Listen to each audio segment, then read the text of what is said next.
Chastise. Sussex run the gauntlet as turning a blind eye to Queen health being on the tenterhooks. Buckingham Palace press releases are a lesson in ruthless brevity. In March, it took the royal establishment nearly 40 hours to put out a mere 61-word official communiqué after Harry and Meghan, the Duke and Duchess of Sussex's incendiary interview, in which the palace taciturnly informed the world that recollections may vary. Today, another official missive from the palace has landed the Queen and her cadre of courtiers in hot water after it emerged that they had misled the press and public about Her Majesty's well-being after the 95-year-old had spent a night in hospital. Things unfolded like this. On Wednesday, UK time, the palace announced that the Queen would be cancelling her upcoming two-day tour of Northern Ireland on the advice of her doctors and that she had reluctantly accepted medical advice to rest, all of which seemed fair enough. The woman is still working full-time, 32 years after she was eligible for retirement in the UK.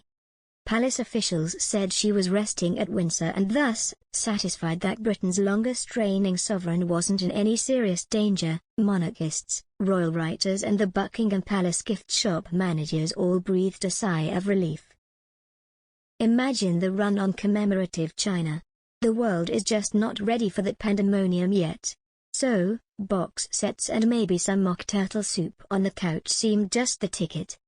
The issue here is, however, it turns out that Buckingham Palace had not been entirely truthful and that on Wednesday, the same day that she was supposedly resting, Her Majesty had actually been admitted to the private King Edward VII Hospital in London's Marylebone. Courtiers also downplayed why the Queen had even spent the night, with The Sun reporting. It was believed the Queen stayed the night in hospital as it was getting too late to take her on a 26-mile trip home. Further ringing alarm bells. Here is the similarity in phrasing used by the palace in this statement and previous communications about Prince Philip's health. It was only in mid-February, that when Philip was admitted to the same London hospital, the palace played down the situation, saying that he had been admitted on the advice of doctors and that he was in good spirits. Sound eerily familiar? With today's statement, aides, having trawled out the same shop-worn phrases as with Philip, rather than tamping down concern, have only added fuel to speculation about how well, or not, the Queen might be.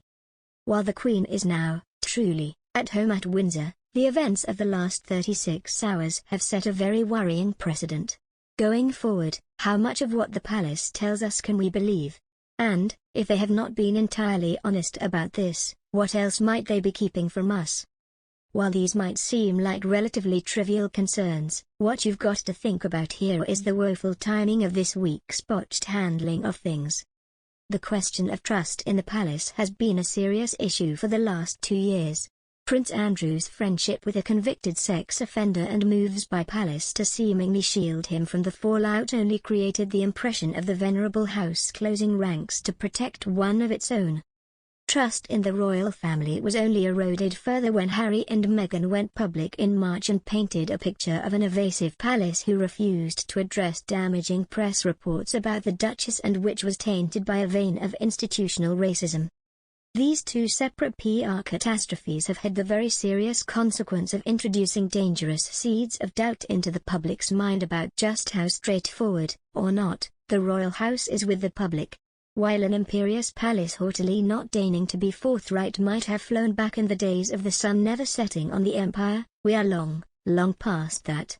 Now, the royal house cannot afford to be seen as shifty or evasive as they mount the fight of their lives to keep the monarchy afloat in the 21st century. While even the Queen deserves privacy around the peculiars of her health, she is also the head of state, and in managing moments like this week, the House of Windsor is walking a very tight rope. And if they do fall, no one will be in good spirits.